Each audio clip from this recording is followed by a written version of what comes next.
अच्छा जी, आज का जो मौजू है उसके ऊपर बहुत सारे लोगों ने बातें की हैं और कई सारे प्रोग्राम किए हैं। लोगों ने बहुत सारी वीडियोस बनाई हैं जिसमें कि वो अपने तरीके से इस चीज़ को बयान करते हैं और अक्सर उसमें हुकूमत का मौक़िफ़ बयान करते हैं। कुछ लोग उसके अंदर अपोजिशन का मौक़िफ़ बयान करते हैं, लेकिन जो उसकी असल बात है, जो उसका असल मसला है, वो कोई भी नहीं बयान करता। तो ये बात हमने करनी है जिस मौजू के ऊपर, जिससे कि इस वक्त पूरा पाकिस्तान परेशान है और उसमें जो लोग परेशान नहीं हैं उनका ज़ाहिर बात है कि एक सियासी जमात से उनकी हमदर्दी है, तो परेशान वो भी हैं, लेकिन वो उसको किसी भी तरीके से डिफ़ेंड करने की कोशिश करते हैं और अब वो उसमें नाकाम होते चले जा रहे हैं क्योंकि उनके पास कोई वजह नहीं है कि वो उस चीज़ को किसी भी तरीके से डिफ़ेंड कर सके।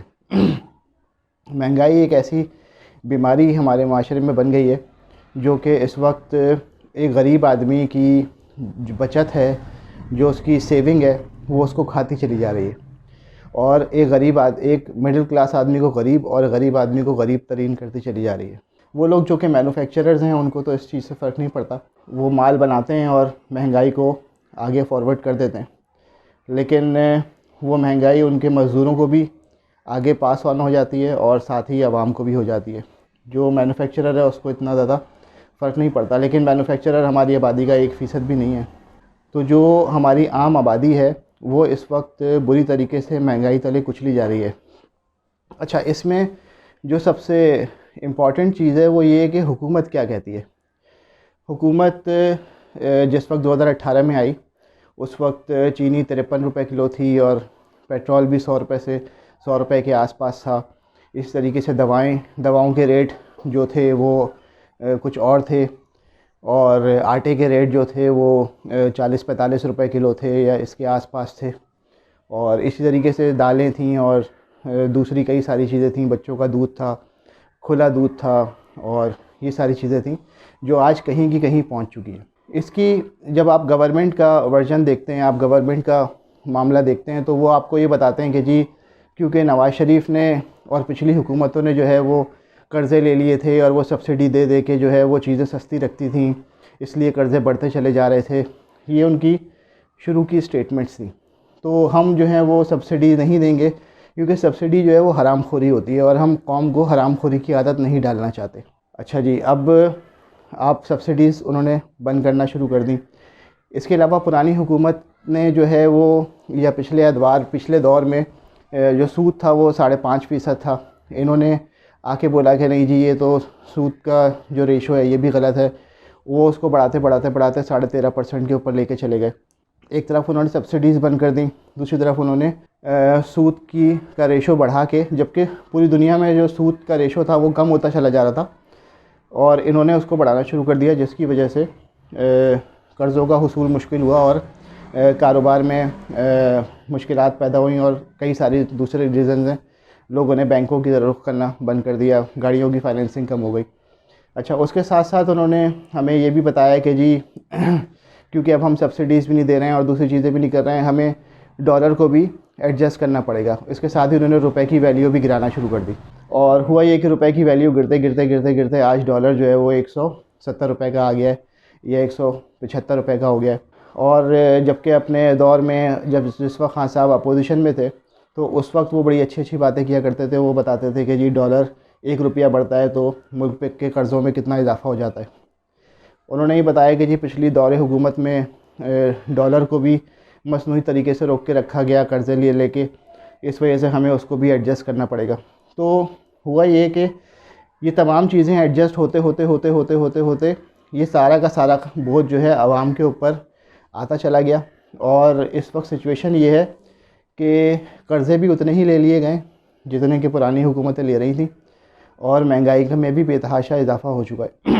अब जब महंगाई में बेतहाशा इजाफ़ा हुआ और लोग इस जगह पर पहुंच गए कि वो एहतजाज करना शुरू कर दें, तो बताया गया कि जी पूरी दुनिया में ही महंगाई हो गई है। तो पहले सिर्फ पाकिस्तान की पुरानी हुकूमतें करप्ट थी, अब पूरी दुनिया ही करप्ट हो गई है।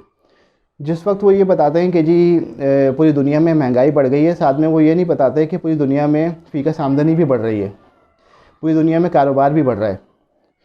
वो ये नहीं बताते कि पाकिस्तान में जो है वो सिर्फ महंगाई बढ़ रही है, कारोबार नहीं बढ़ रहा, फ़ीकस आमदनी नहीं बढ़ रही, नौकरियां नहीं बढ़ रही। लेकिन सिर्फ़ और सिर्फ कंपैरिज़न ये किया जाता है कि पाकिस्तान में पेट्रोल जो है वो दुनिया में सबसे सस्ता है और दूसरे ममालिक का जो पेट्रोल है उसको डॉलर में कन्वर्ट करके बताया जाता है। तो ये एक अजीबो-गरीब सी टोपी है जो कि आवाम को पहनाई जाती है। साथ में वो ये नहीं बताते कि उन ममालिक के अंदर आवाम की फ़ीकस आमदनी क्या है और आवाम की कमाई के ज़राए कितने हैं, उनकी बचतें कितनी हैं। ये तो एक हुकूमती मौक़िफ़ हो गया जिसमें कि वो ये आपको बताते हैं कि जी महंगाई जो है वो क्यों बढ़ रही है और उनसे क्यों नहीं कंट्रोल हो रही। अच्छा, अब हम आ जाते हैं, ये तो वो वजह हो गई जिसमें कि जो कि हुकूमत आपको बता रही है। यही आपको टीवी पर सुनने को मिलेगा, यही आपको टीवी प्रोग्राम्स में, टॉक शोज़ में लोग इसके हक़ में और इसकी मुखालिफत में दलाइल देते हुए आपको नज़र आएंगे। अच्छा, अब जो सबसे बुनियादी चीज़ है वो ये कि आखिर ऐसा क्या है जो हुकूमत नहीं कर रही जिससे कि महंगाई कंट्रोल नहीं हो पा रही। ये एक बहुत आसान सा फार्मूला है जिसको अगर आप थोड़ा सा ऑब्ज़र्व करेंगे, अपने सोसाइटी में नज़र डालेंगे, हुकूमती इक़दाम पर नज़र डालेंगे, आपको समझ में आ जाएगी। पूरी दुनिया में कोशिश ये की जाती है कि एनर्जी प्राइसेस जो हैं उसको कम से कम रखा जाए। उसकी वजह ये होती है कि जितना भी सामान होता है, जितनी भी सामान की तरसील होती है, जितनी भी सामान की मैन्युफैक्चरिंग होती है, सामान की इंपोर्ट है, एक्सपोर्ट है, जो सारा सामान मार्केटों तक आता है, मंडियों तक पहुंचता है, या फैक्ट्रियों में बन रहा है, या घरों में बन रहा है, या छोटी फैक्ट्रियों में बन रहा है, कारीगर बना रहे हैं, मुख्तलिफ जितना भी काम हो रहा है, इन सब चीज़ों के लिए आपको एनर्जी की ज़रूरत है, पेट्रोल की ज़रूरत है, डीज़ल की ज़रूरत है, गैस की ज़रूरत है। इन तमाम चीज़ों के रेट हुकूमत ने ऊपर कर दिए। जब आपकी एनर्जी प्राइसेस आसमान पे चले जाएंगे तो नतीजे में हर चीज़ महंगी होती चली जाएगी। ये एक बुनियादी उसूल है। अब हुकूमत क्या कर रही है? हुकूमत ये कहती है कि जी हम सब्सिडी दे रहे हैं, यानी वो चीज़ जो कि पहले हरामखोरी थी अब वो सब्सिडी दी जा रही है। वो सब्सिडी कहाँ दी जा रही है? यूटिलिटी स्टोर के ऊपर। गवर्नमेंट कहती है कि जी हमने तारीख़ की सबसे बड़ी सब्सिडी दी है, और वो सब्सिडी उन्होंने आटे, दाल, चीनी पर कुछ पैसे कम करके, यानी 53 रुपये से वो चीनी 120 रुपये किलो हुई, तो उन्होंने उसको कम करके 20 रुपये की सब्सिडी दे दी। इसी तरीके से दालों पे और दूसरी चीज़ों पे। तो ये एक अजीबो-गरीब सा तमाशा है, यानी कि 22 करोड़ लोग जो हैं वो यूटिलिटी स्टोर से सामान ख़रीदें, बाकी मार्केट्स में ना जाएं। अगर वैसे तो ये मुमकिन नहीं है, लेकिन चलें इसको मान लेते हैं कि जी 22 करोड़ के 22 करोड़ आवाम जो हैं वो यूटिलिटी स्टोर से ले लेंगे। चले 22 ने नहीं लिया, 20 ने ले लिया, 2 करोड़ लोग बड़े अमीर थे या मिडिल क्लास थे या इस तरह से थे, अपर मिडिल क्लास थे, तो बाकी मार्केट जो थी वो कहाँ जाएगी? क्या वो आवाम नहीं है, वो माल ना बेचें? उनको ये फैसिलिटी क्यों ना मिले? तो ये एक अजीबो-गरीब सी चीज़ थी कि जिस वक्त वो टेलीविज़न पे ऐलान कर रहे थे कि जी मैं तारीख़ की सबसे बड़ी सब्सिडी दे रहा हूँ और ये चीज़ें आवाम को इतनी सस्ती मिलेंगी यूटिलिटी स्टोर पे, उसी वक्त यूटिलिटी स्टोर भी कीमतें बढ़ा रहा था। तो ये एक बिल्कुल बुनियादी सा सिलसिला है कि आप ना डॉलर कंट्रोल कर रहे हैं, ना आप एनर्जी प्राइसेस कंट्रोल कर रहे हैं। आप चाहे कमोडिटीज़ के ऊपर, अशियाए ज़रूरियात पे जितनी भी सब्सिडी देते चले जाएं, वो सब की सब ज़ाया होती चली जाएगी। जितना ज़्यादा पैसा आप इन चीज़ों की कीमतें कम करने के लिए दुकानदारों को, यूटिलिटी स्टोर को या इस तरह की चीज़ों को देंगे, वो सारे का सारा पैसा डूबता चला जाएगा। होना ही चाहिए था कि बजाय इसके कि आप दुकानदारों को और यूटिलिटी स्टोर्स को सब्सिडी दें, आपको एक छोटा सा काम ये करना था कि आपने वो सारी की सारी सब्सिडी जो कि जिसको आप तारीख़ की सबसे बड़ी सब्सिडी कहते हैं, उस सब्सिडी को आपको एनर्जी प्राइसेस को कंट्रोल करने में लगाना चाहिए था। आपको गैस कम रखनी चाहिए थी, आपको बिजली कम रखनी चाहिए थी, आपको पेट्रोल कम रखना चाहिए था। जिस वक्त ये चीज़ सस्ती पहुंचती एक मैन्युफैक्चरर के पास, इंपोर्टर के पास, लाजमी तौर पे कीमतें नहीं बढ़ेंगी। अच्छा, इसमें इस तरीके से भी डिविजनिंग की जा सकती थी कि ठीक है, अगर आवाम के लिए पेट्रोल के रेट बढ़ रहे हैं, सनतों को आप गैस की फराहमी जो है वो कम पैसों पे करें। आप इसी तरीके से पेट्रोल की, डीज़ल की प्राइसेस जो है वो कंट्रोल करें सनतों के लेवल के ऊपर, ताकि वहाँ से जो माल बन के निकले वो सस्ता बन के निकले। तो ये एक बिल्कुल बुनियादी सा उसूल है कि आप अपनी सियासत चमकाने के लिए आवाम को सब्सिडी का चूरन बेच रहे हैं और चीज़ें महंगा करने की आप लोग प्रोसेस कर रहे हैं। अच्छा, अब फ़ौरी तौर पे सवाल ये पैदा होता है कि आखिर हुकूमत ऐसा कर क्यों रही है? ये भी बड़ा इंपॉर्टेंट सवाल है। उसकी वजह ये है कि हुकूमत ने जिस वक्त हुकूमत आई थी और हुकूमत ने जिस वक्त ये अपोजिशन में थे, उस वक्त ये कहते थे कि पहले से मौजूद टैक्सेस और बिजली, पानी, गैस, पेट्रोल, डीज़ल, इन पे पैसे बढ़ा के हुकूमत चलाई तो क्या चलाई। ये बिल्कुल सही बात है। इसी उसूल को इन्होंने अप्लाई करना था, जो कि नहीं किया। इस वक्त हो ये रहा है कि क्योंकि इनकी पॉलिसीज़, क्योंकि वो कारोबार शिकन पॉलिसीज़ हैं और लोग कारोबार में उस तरीके से पैसा लगा नहीं रहे, ग्रोथ उस तरीके से नहीं हो रही, जो कि माइनस में चली गई थी। अब ये ज़बरदस्ती उसको सर तोड़ कोशिश के बावजूद भी वहाँ तक नहीं ला पा रहे जो कि पुरानी करप्ट हुकूमतें जहाँ पर पहुँचा के गई थी। ये उसके आधे पे लाके खुशियाँ मनाने की कोशिश कर रहे हैं। तो इन्होंने किसी भी किस्म का कारोबार नहीं डेवलप किया जिससे कि नए टैक्सेस की आमदनी होती। तो जब नए टैक्सेस की आमदनी नहीं हो रही है, नए टैक्सेस नहीं बढ़ रहे हैं, तो पैसा कहाँ से कमाया जाए? पुरानी चीज़ों पे टैक्स लगा के, बिजली के रेट बढ़ा के, पेट्रोल के रेट बढ़ा के, इन चीज़ों के ऊपर रेट बढ़ा के आप इस वक्त अपना टैक्स स्पेस बढ़ाने की कोशिश कर रहे हैं और नई अपॉर्चुनिटीज़ पैदा नहीं कर रहे, जिसकी वजह से महंगाई मज़ीद बढ़ती चली जा रही है। अभी भी वो वज़ीर ख़ज़ाना जो है वो ये फरमाते हैं कि जो टैक्स लेवी है वो 30 रुपये तक ले जानी है और हर महीने 4-4 रुपये का इजाफ़ा किया जाएगा। ये क्योंकि उन्होंने $1 अरब लिया है IMF से, इस वजह से उनको ये एग्रीमेंट करना पड़ा है, बिजली के भी बढ़ाने पड़ेंगे।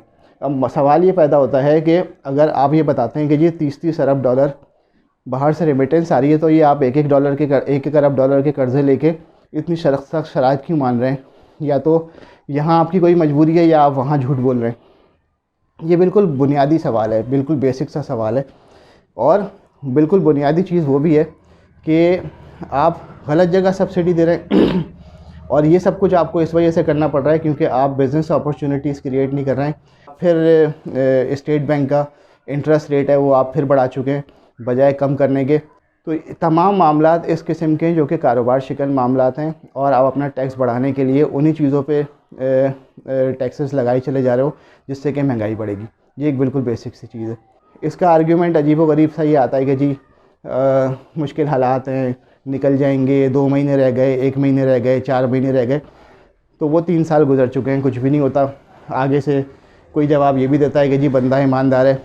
भाई आप अपने मोहल्ले में चेक कर लें, आपके मोहल्ले में जो सबसे ईमानदार आदमी होगा ना, सबसे ज़्यादा ख़राब हालात उसी के होंगे। एक स्कूल मास्टर होगा जो बहुत ईमानदार होगा। इसका मतलब ये नहीं कि ईमानदार होना बुरी बात है। एक ऐसा आदमी जिसको के कारोबार की समझ ना हो और वो ईमानदार हो, तो ये एक वैसे ही बात है कि अगर एक आदमी ईमानदार है तो भाई उसमें कारोबार की सलाहियत नहीं है, इस वजह से वो उसके हालात बुरे हैं। वो ठीक है ईमानदार होगा। एक पागल भी बहुत ईमानदार होता है, क्या उसको वज़ीर आज़म लगा दें? वो इसलिए पागल होता है कि उसको दुनियादारी के मामलात की समझ नहीं है, वो कारोबार नहीं कर सकता, अपना बोझ नहीं उठा सकता। तो बिल्कुल इसी किस्म का ईमानदार और पागल आदमी शायद आप लोगों ने ऐवान में बिठाया हुआ है और उसके साथ जो लोग बैठे हुए हैं वो उसको शायद मज़ीद पागल बना रहे हैं और अपनी मर्ज़ी के काम करवाए चले जा रहे हैं। क्योंकि इन तमाम चीज़ों से सबसे बड़ा फ़ायदा उन लोगों का है जो कि साथ बैठे हुए हैं, और ये तमाम बैठे हुए अफराद साथ में वो हैं जो कि परवेज़ मुशर्रफ की काबीना के लोग थे। वही वज़ीर ख़ारजा हैं, वही वो लोग हैं। शुरू में उन्होंने आके असद उमर को लगाया। आप असद उमर की भी क्वालिफ़िकेशन देख लें, उनको बहुत बड़ा आइंस्टाइन ये लोग बताते थे। असद उमर जो हैं वो एंग्रो यूरिया के CEO थे। वो एंग्रो यूरिया की हालत ये कि गवर्नमेंट सब्सिडी से किसानों को वो यूरिया पहुंचती है, तो भाई सब्सिडी वाली कंपनी तो कोई भी चला सकता है, मैं भी चला लूँगा, आप भी चला लेंगे। आपकी तो कामयाबी होती कि आप उसको सब्सिडी लिए बगैर आप उसकी कीमत को नीचे ले आते और सस्ता यूरिया बेच के दिखाते। सियासी हुकूमतों के दौर में जितने वज़ीर ख़ज़ाना लगे हैं, आप उनकी क्वालिफ़िकेशन देख लें और असद उमर की देख लें, आपको लग पता जाएगा। अच्छा, उसके बाद इन्होंने जो बंदे अडॉप्ट किए वो सारे मुशर्रफ के बंदे थे। अच्छा, मुशर्रफ के लगाए हुए लोगों को अडॉप्ट करने में क्या बुराई है? बहुत बड़ी बुराई ये है, मार्शल लॉ दौर के अंदर जितने लोग भी लगाए जाते हैं वो लूट का पैसा मैनेज करने के लिए लगाए जाते हैं।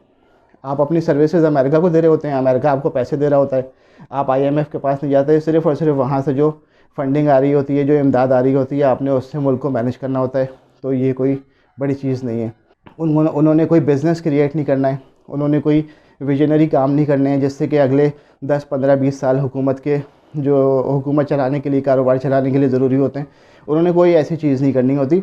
उन्होंने सिर्फ़ और सिर्फ ये करना होता है कि जो लूट का पैसा आ रहा होता है, जो हम अपनी किराए के खिदमात दे रहे होते हैं दूसरे ममालिक को, उस लूट के पैसे को उन्होंने मैनेज करना होता है। तो इस वक्त जो शौकत तरीन बैठे हुए हैं और इससे पहले जो हफीज़ शेख बैठे हुए थे, ये सब लूट का पैसा मैनेज करने वाले लोग हैं ये कोई विजनरी लोग नहीं हैं, ये कोई कारोबार क्रिएट करने वाले लोग नहीं हैं। इनकी ये भी समझ में नहीं आ रहा कि मुल्क की दुकान चलनी कैसे, इस दुकान के अंदर ग्राहक कैसे बढ़ेंगे, इस दुकान के अंदर प्रोडक्ट कैसे बढ़ेगी, और इस तरह की इनको कोई ऐसी ख़बर नहीं है, क्योंकि ये लोग इस तरह के लोग ही नहीं हैं। ये इस मुल्क की बदकिस्मती ये है कि जिस वक्त इस मुल्क के अंदर माशाल्लाह लगते हैं और या इस मुल्क की जमहूरियत के अंदर दखल अंदाजी की जाती है, तो मोइन कुरैशी जैसे लोग जो हैं यहाँ पे इंपोर्ट कर लिए जाते हैं, जिनका शनाख्ती कार्ड भी नहीं बना हुआ था, जिनकी तस्वीर खिंचवाने के लिए बाप की कब्र भी क्रिएट की जाती है। और इस तरीके से हफीज़ शेख भी आता है जो कि एक इंडियन पार्टनर्स के साथ दुबई में बिज़नेस करता है और फिर वापस वहीं चला जाता है, और कोई उसको पूछने वाला नहीं होता कि उसने क्या किया, डॉलर कहाँ पहुँचा गया, महंगाई किधर पहुँचा गई। इसी तरीके से आपके शौकत तरीन भी हैं। तो सबसे बुनियादी चीज़ ये है समझने वाली कि महंगाई क्यों हो रही है। महंगाई सिर्फ इस वजह से हो रही है कि गवर्नमेंट कारोबार को नहीं बढ़ा रही, जिसकी वजह से उसकी आमदनी नहीं बढ़ रही। अपनी आमदनी बढ़ाने के लिए वो फ्यूल प्राइसेस के ऊपर, एनर्जी के ऊपर एक्स्ट्रा टैक्स लगाई चली जा रही है ताकि उसकी आमदनी बढ़ती रहे और वो लोगों को बता सके कि उसने इतना टैक्स इकट्ठा किया है। अगर वो इन चीज़ों पर टैक्स नहीं लगाएगी, उसकी आमदनी नहीं बढ़ेगी, क्योंकि वो कारोबार नहीं बना रही। ये एक बेसिक सी चीज़ है, बुनियादी सा नुक्ता है। आपसे कोई पूछे, आपने उससे यही सवाल करना है कि भाई आप एनर्जी प्राइसेस क्यों बढ़ा रहे हैं। शुक्रिया।